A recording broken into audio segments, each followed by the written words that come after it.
Hi everyone! If you remember my messages from the past few weeks, you might remember that I have been talking about a season called Lent.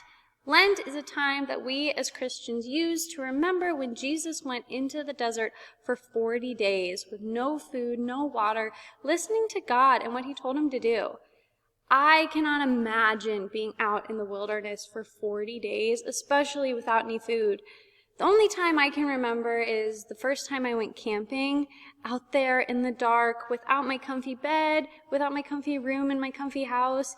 It was really hard. Not only was camping a little scary for me, but the fact that I was doing something for the very first time was scary to me too. That's how I feel every time I do something for the first time. I feel kind of scared.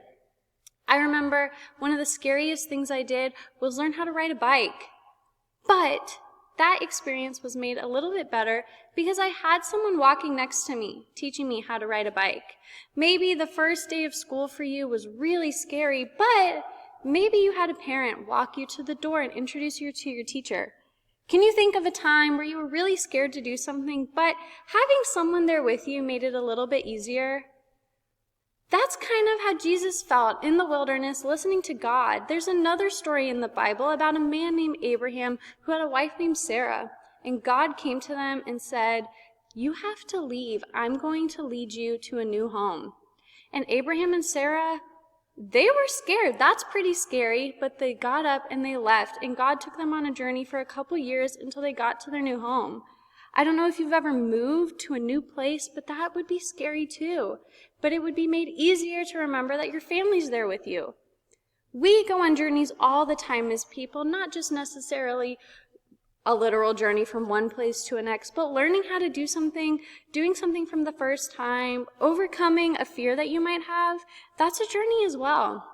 And we can remember all the times where it has helped us to have someone with us. And we can remember that we don't need our mom, our dad, our best friends with us because we always have God and Jesus there with us. God may lead you on a journey. He might tell you to do something that's kind of scary for you, or someone else in your life may tell you that you have to do something that feels a little scary the first time. But you can remember that God is by your side, Jesus is by your side. You can talk to them through prayer. Tell them what you need. Tell them you're feeling scared and ask them to help you, and they will. They'll be there next to you all the time. Thank you.